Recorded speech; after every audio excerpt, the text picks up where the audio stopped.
बहुत समय पहले की बात है।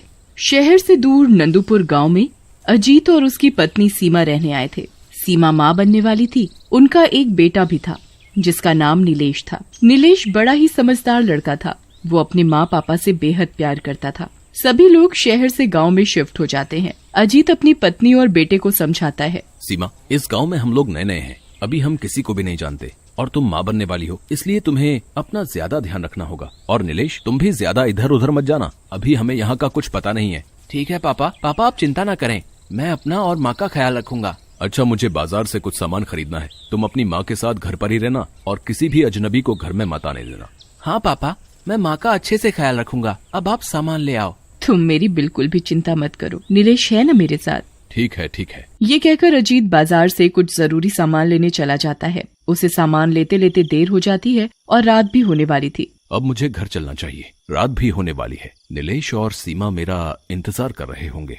अजीत सारा सामान कार में रखकर अपने घर की ओर चल देता है। अजीत जिस रास्ते से जा रहा होता है, रात को कोई भी उस रास्ते से अकेले नहीं जाता था, क्योंकि उस रास्ते पर एक चुड़ैल घुमा करती थी। अजीत को उस चुड़ैल और रास्ते के बारे में पता नहीं था। अजीत जा ही रहा होता है, तभी उसे रास्ते में एक बूढ़ी औरत सड़क पर पड़ी दिखाई देती है।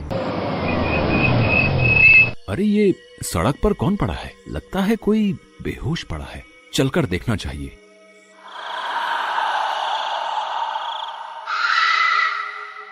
अजीत वहीं सड़क पर अपनी गाड़ी रोककर उस औरत के पास जाता है। अजीत उस औरत को उठाकर उसके मुंह पर पानी के छींटे मारता है और उसे होश में लाने की कोशिश करता है। तभी उस बूढ़ी औरत को होश आ जाता है। मैं कहाँ हूँ और मैं यहाँ कैसे आ गई? और तुम कौन हो बेटा?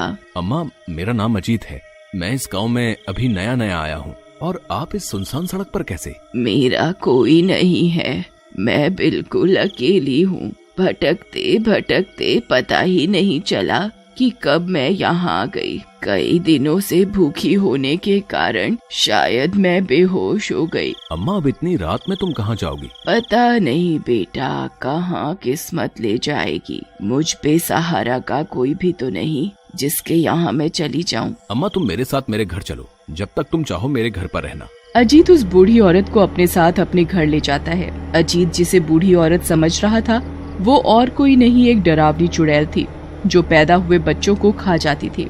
उधर सीमा को अजीत की चिंता हो रही थी। नीलेश, तुम्हारे पापा अभी तक नहीं आए, मुझे तो चिंता होने लगी है।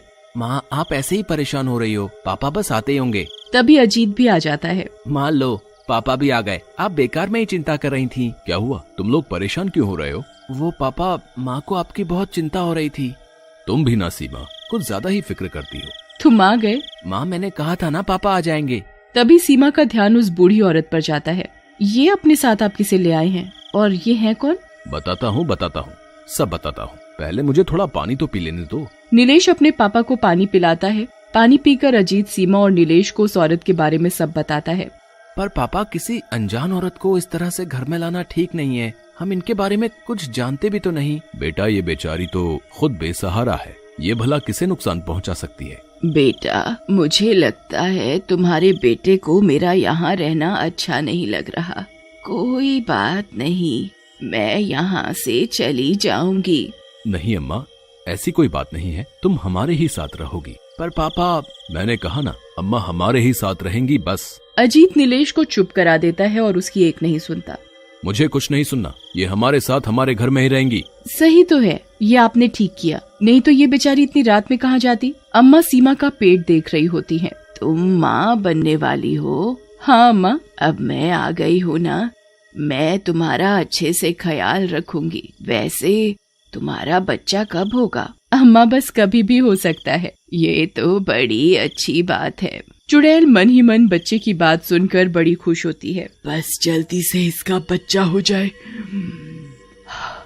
फिर मैं उस जन्मे बच्चे को खाकर मुझ में और भी शक्तियां आ जाएंगी, फिर मैं कभी नहीं मरूंगी। बस एक बच्चा और। नीलेश उस बूढ़ी औरत को देखने लगता है।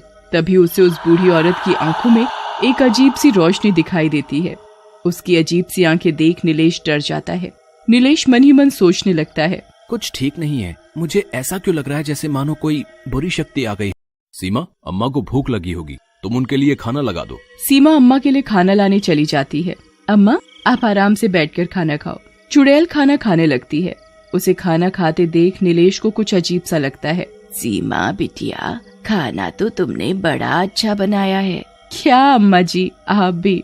सीमा अम्मा को उनके कमरे में सुलाओ। सीमा चुड़ैल को कमरे में सुला आती है। सब लोग भी अपने अपने कमरे में जाकर सो जाते हैं। सब लोग जब गहरी नींद में सो रहे होते हैं तब अम्मा अपने कमरे में अपने असली चुड़ैल रूप में आ जाती है।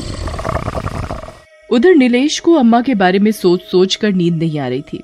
मुझे ऐसा क्यों लग रहा है जैसे ये औरत ठीक नहीं है। कुछ तो गड़बड़ है, मुझे इसका पता लगाना पड़ेगा। नीलेश अपने कमरे से निकलकर अम्मा के कमरे की खिड़की से झांक कर देखता है तो उसके होश उड़ जाते हैं।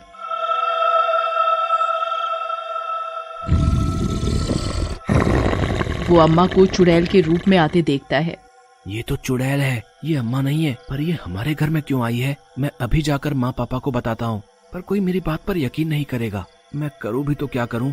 पर ये चुड़ैल चाहती क्या है? तभी चुड़ैल जोर जोर से हंसने लगती है।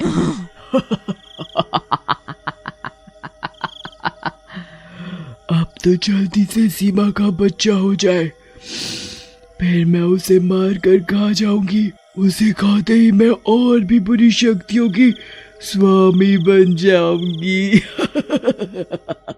ये तो मेरे भाई के जन्म लेते ही उसे खा जाएगी। ये तो बड़ी खतरनाक चुड़ैल है। मैं क्या करूं? मेरी तो कुछ समझ में नहीं आ रहा। नीलेश चुपचाप वहाँ से अपने कमरे में जाकर लेट जाता है। उसे चुड़ैल के बारे में सोचते सोचते नींद आ जाती है। और अगले दिन सीमा, मैं कुछ जरूरी काम से बाहर जा रहा हूँ, तुम अपना ध्यान रखना। पापा, आप कहीं मत जाओ। ये तुम्हें क्या हुआ? तुम तो कभी ऐसा नहीं करते, फिर आज क्या हुआ? बस ऐसे ही। आज आप घर पर ही रहो। माँ की भी तबीयत ठीक नहीं है। माँ को कभी भी अस्पताल लेकर जाना पड़ सकता है। नीलेश, मैं ठीक हूँ। अभी अस्पताल जाने का समय नहीं आया है। जब आएगा मैं खुद बता दूंगी। तुम नाहक ही परेशान हो रहे हो। चुड़ैल नीलेश की बात सुनकर अंदर ही अंदर गुस्सा होती है और नीलेश को अपनी डरावनी आंखों से देख रही होती है। नीलेश उसकी लाल आंखें देखकर बुरी तरह डर जाता है। अरे, मैं हूँ ना, तो चिंता किस बात की? जब बच्चा होगा ना, मैं सीमा का पूरा ध्यान रखूंगी और खुद सीमा को लेकर अस्पताल जाऊंगी। नीलेश मन ही मन कहता है।